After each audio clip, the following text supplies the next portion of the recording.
আসসালামু আলাইকুম, আশা করি সবাই অনেক ভালো আছেন।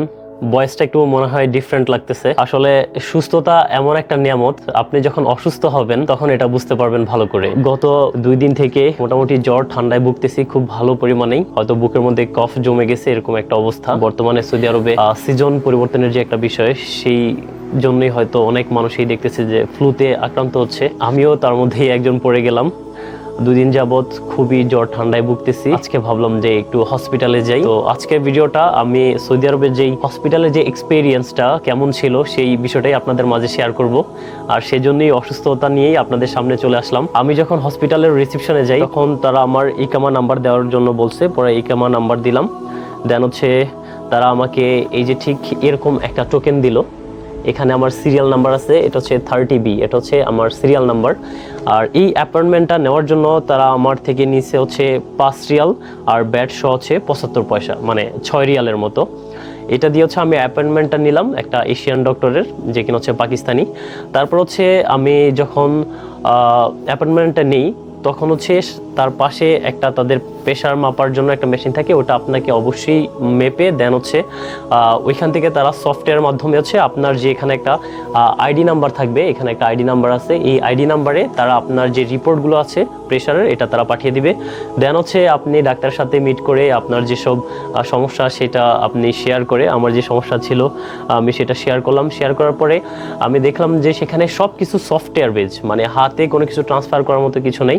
তারপর হচ্ছে ডাক্তার যেহেতু বুকের একটু সমস্যা, মানে কফ জমার বিষয়, সেজন্য ডাক্তার হচ্ছে আমাকে একটা এক্সরে দিছিল। এটা হচ্ছে সেই এক্সরের একটা বিল রিপোর্ট। এখানে নিয়েছে হচ্ছে তারা 18 রিয়াল এক্সরের জন্য। আর আমার যদি ইন্স্যুরেন্স না থাকতো তাহলে আমার এই এক্সরের জন্য হয়তো আরও অনেক বেশি পে করা লাগতো, যেটা হতে পারে 50-60 রিয়াল এরকম হতে পারে। তো 18 রিয়াল হচ্ছে আমার এক্সরে। আমি এক্সরে করার সাথে সাথে আমার যে রিপোর্টটা, আমার যে আইডি নাম্বার আছে, ওই আইডি নাম্বারে সফটওয়্যারের মাধ্যমে তারা পাঠিয়ে দিয়েছে। এক্সরে করার পরে বলতেছে আপনি ডাক্তারের কাছে চলে যান, আপনার রিপোর্ট এখানে চলে গেছে। মানে হচ্ছে ওই যে বাংলাদেশে আপনি এক্সরে করার পর আপনার রিপোর্টের জন্য ওয়েট করবেন, আপনাকে যে একটা এক্সরে যে একটা পেপার দিবে ওটার জন্য ওয়েট করবেন, এখানে এরকম কোনো কিছুর কোনো সিস্টেম নেই। এখানে শুধুমাত্র আপনাকে হাতে বহন করতে হবে আপনার যে টোকেনগুলো আছে, যে আপনার বিল রিসিপ্টগুলো আছে, জাস্ট এইগুলোই আপনি এখানে হাতে বহন করবেন। আর বাকি সব কিছু হচ্ছে আপনার এই আইডি নাম্বারে তারা পাঠিয়ে দিবে হচ্ছে যেই ডাক্তারের কাছে আপনি চিকিৎসা নিচ্ছেন সেই ডাক্তার অ্যাকাউন্টে। দেন হচ্ছে এখানে সৌদি আরবে একটা আছে যেটা হচ্ছে সিক লিভ। যদি অসুস্থ থাকেন তাহলে কোম্পানিকে অবশ্যই আপনাকে সিক লিভ দিতে হবে। আর সিক লিভটা অবশ্যই সেটা অনলাইন করতে হবে। সেটা অবশ্যই আপনি ডাক্তারের কাছে বললে যে আমার সিক লিভের প্রয়োজন কিনা, বা ডাক্তার যদি মনে করে যে আপনার সিক লিভের দরকার, তখন ডাক্তার আপনাকে একটা সিক লিভ পেপার দিয়ে দিবে। তবে সেই সিক লিভ পেপারটা নেওয়ার আগে হচ্ছে আপনাকে মেডিসিনের জন্য যেতে হবে। তো এটা হচ্ছে সেই মেডিসিন। এখানে প্রায় 20 রিয়াল বা 30 রিয়াল আই হোপ এরকম মেডিসিন আছে। তো ডাক্তার আমাকে বললো যে আপনি আগে মেডিসিন নিয়ে আসেন, তারপর হচ্ছে আমি আপনার সিক লিভটা করবো। এর মাঝে আরেকটা বিষয়, আমি যখন ওষুধ আনতে গিয়েছিলাম, এই ডাক্তার যে ফার্মেসি আছে আল আবিরের যে ফার্মেসি, ওই ফার্মেসির যে সফটওয়্যারে আমার যেই আইডি নাম্বারটা আছে, ওই আইডি নাম্বারে আমার কি কি ওষুধ কত বেলা কিভাবে খাবো না খাবো সবকিছু কম্পিউটারাইজ করে ওই ফার্মেসিতে পাঠিয়ে দিয়েছে। বললো যে আপনি ফার্মেসিতে যান, যাওয়ার পর আপনার নাম জিজ্ঞেস করলেন, নামটা বললেই হচ্ছে আর হচ্ছে টোকেনের যে নাম্বারটা, আইডি নাম্বারটা তারা দেখবে।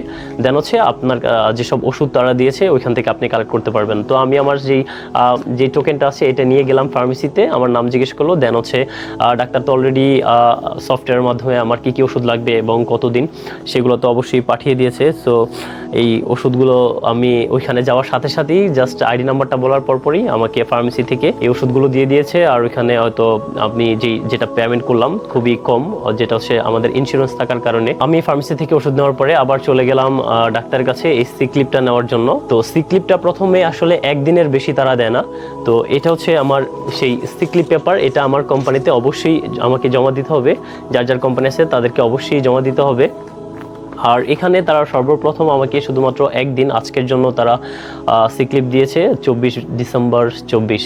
সো আজকের জন্য তারা আমাকে সিক লিভ দিয়েছে। আমার অবস্থান যদি ভালো না হয় তখন হচ্ছে তাদের একটা সাইট আছে যেটা হচ্ছে ইএনটি ডক্টর। তো আমি হয়তো কালকে যদি ওখানে যাই, আমার অবস্থা যদি ভালো না থাকে, আমি ইএনটি ডাক্তারের কাছে গিয়ে আমার সমস্যার কথা বলে আমি চাইলে আমার এই সিক লিভটাকে আরও একদিন এক্সটেন্ড করতে পারবো। মানে সর্বোচ্চ আমি 2 দিন সিক লিভ নিতে পারবো এসব নর্মাল ফ্লুর জন্য। আর যদি যদি আপনার হাত পা ভেঙে যায় সেজন্য হয়তো ডাক্তার আপনাকে যে একটা লম্বা সিক লিভ দিবে, সেটা আপনি কোম্পানির সাথে কথা বলে সেই সিক লিভটা আপনি অ্যারেঞ্জ করতে পারবেন।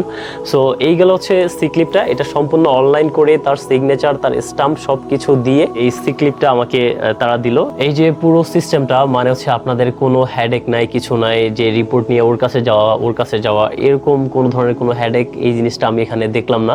খুবই সুন্দরভাবে সিস্টেম ওয়াইজ একদম সফটওয়্যারের মাধ্যমে আপনার সব কিছু সব জায়গায় চলে যাবে। আপনার এই যে আইডি নাম্বারে আপনার এখন কি সমস্যা হয়েছে, আপনি যদি আরও 5 মাস পরেও যান, আপনার এই আইডি নাম্বার সার্চ করে দেখা গেছে আপনার একামা যে নাম্বার আছে ওটা সার্চ করলে আপনার এই যে হসপিটালের যে আইডি নাম্বার ওটা চলে আসলে আপনার এর আগে কি প্রবলেম হয়েছে না হয়েছে সব কিছু তারা মানে ডকুমেন্টারি তারা পেয়ে যাবে। তো এই যে হসপিটালের যে অভিজ্ঞতাটা আমি শেয়ার করলাম আল আবির মক্কা নুজহাতে, আমার বাসার পাশে, খুবই ভালো একটা অভিজ্ঞতা, যার কারণে হচ্ছে অসুস্থতা নিয়েও আপনাদের মাঝে শেয়ার করলাম। সবাই আমার জন্য দোয়া করবেন, সবাই ভালো থাকবেন এবং সুস্থ থাকবেন।